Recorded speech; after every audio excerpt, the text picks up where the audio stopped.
What's up, guys? It's your boy Nick with Hercules Fit, and today I'm gonna be teaching you guys how to build a big chest.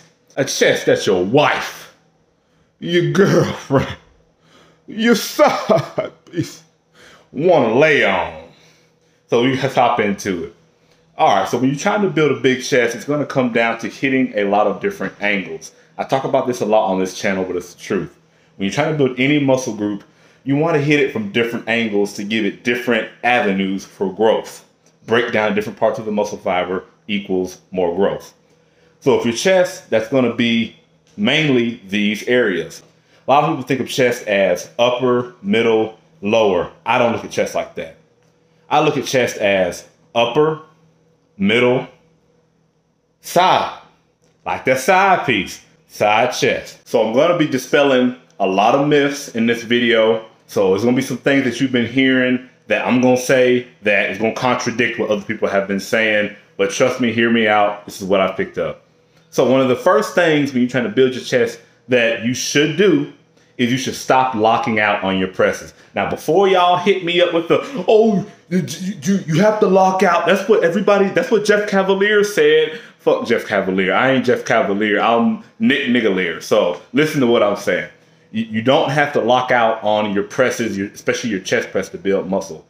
A lot of different bodybuilders, a lot of different people in the fitness industry that have commendable physiques do not lock out. Now, you can't just say, oh, that's just steroids. Eventually, you have to say, okay, well, they're getting results from this, so maybe there's something to it. Because I used to be a big proponent of locking out until I stopped and I found out I got a lot more gains. Here's why. When you lock out at the top of any kind of movement, whether it's a chest press or shoulder press, a dip, whatever it is, you're taking tension off of that muscle and you're putting more of that tension on that joint. In the case of the chest press, when you lock out, you're putting more tension on your tricep. You're putting more tension on your elbows, that elbow joint. As a result of that, you're taking tension off the chest, which subsequently means that you're not going to get as much gains with that as you would if you didn't lock out. That makes sense from a logical standpoint. And to test it out, when you lock out, you can lift less weight, while if you don't lock out, you can lift more weight. Now, obviously, lifting more weight is not always a plus, but in the case of a chest press, lifting more weight is going to force more blood, it's going to force more growth into your chest. This is where people come up with the notion of constant tension. This is why you see a lot of people do not lock out on chest press because they're trying to keep constant tension on the chest. I can verify that this does work. When I stopped locking out on my chest press, I stopped locking out probably, I'd say when I was around 16 or so, chest blew up. So I can tell you right now, one of the first things you want to do is stop locking out on your chest press. Now that comes at the price of this. If you're not locking out, you can lift more weight. So if you can lift more weight, that means you need to lift more weight. So don't go from, say you bench press 200 pounds and you lock out on everything to not locking out and you stay lifting 200 pounds. You're not gonna get no fucking gains doing that. If you locking out with 200 pounds, try not locking out with 210 pounds or 215 pounds, whatever it is that your body can withstand, and then you'll get more growth with that. That's the first thing. So stop locking out on your fucking bench press. Fuck what Jeff Cavalier said or Jeff Nipper, any of the Jeffs.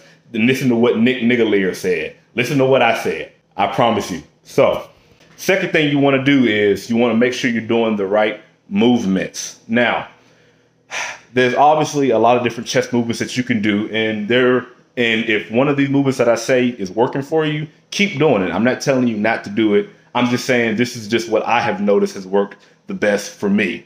This is just what I've noticed worked the best for me, and I've used it to help other people that have also gotten great results. So one of the first movements that I'm going to go from least important to most important. One of the most important movements you need to be doing is going to be some sort of flat bench press. So that could be a flat bench. That could be, you could get cables and lay on a bench and do that. You could even do the fucking machine. That's obviously not going to be as good as the free weights, but you still get growth with that. You want to do some sort of flat movement. That way you're targeting the middle chest.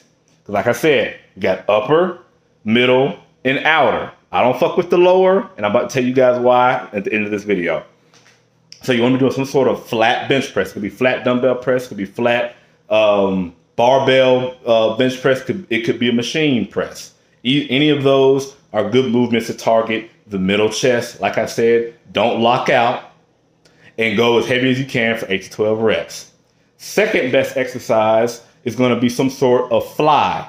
Now, for me, I personally cannot do flies anymore because I injured my shoulder a while back, and any kind of like fly like that or whatever really irritates that area, especially if I go heavy. So if I do that kind of movement, I've got to go pretty light on it. But if you don't have any kind of shoulder mobility problems, I would say jack the weight up and keep your form good. And that's a great exercise to do at the end of your chest workout to burn your chest out, especially your outer chest. So that is a very, very good movement. I would honestly say if I could do them more, I would do them more. But like I said, I can't do them due to the injury I had. And it's like my body just never was the same after that. So I personally don't do a whole lot of flies, but if I'm writing a program for somebody, I would certainly put that in there to help them grow their chest. That is a necessity. It's a must. All right. Third best, and I would say probably the number one exercise for building your chest is going to be this. Incline press. Now, what kind of incline press? I would say the best, in my opinion, is going to be an incline dumbbell press. Now, you can do the incline press with the barbell, but I've personally gotten the most results going heavy with the incline dumbbell press.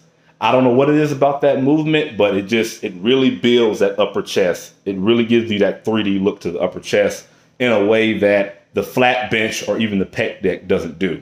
So I would say my number one exercise for building your upper chest, building your chest in general, is going to be any kind of incline press. Like I said, you can do it with cables. You can do it even on the fucking machine. I personally like to do it with dumbbells. Incline press really hits that upper chest. That's why I like to do it. Another reason why I do it, and like I said, a lot of these things I talk about, this is stuff that I picked up years and years ago from trial and error and just from research. I believe Arnold Schwarzenegger, when he was doing his programs, he said 75% of his program was this incline press. Now, I'm not telling you guys to have, 3 out of 4 exercises, basically all your fucking workout be incline press, but it is an effective movement, more so than the others, in my opinion, for building your chest. Again, I don't know why that is. I don't know if it's just an aesthetic thing. You build your upper chest more, it gives you, people like to see your upper chest. I don't know if it's that or if it's just a superior movement. Obviously, an incline movement is going to be a greater range of motion. So by default, the muscle is going to be is going to have more time under tension with an incline press than it will with, say, a decline press, which is what I'm about to get into with the decline press. But as far as the incline press, I would say definitely have at least half of your workout be incline press.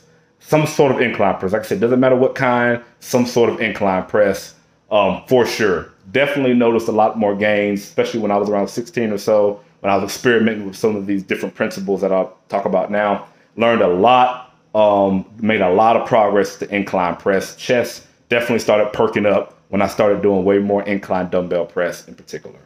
So try that out. All right. Finally, I'm about to tell you why you shouldn't do decline press, or at the very minimum, why I don't do decline press.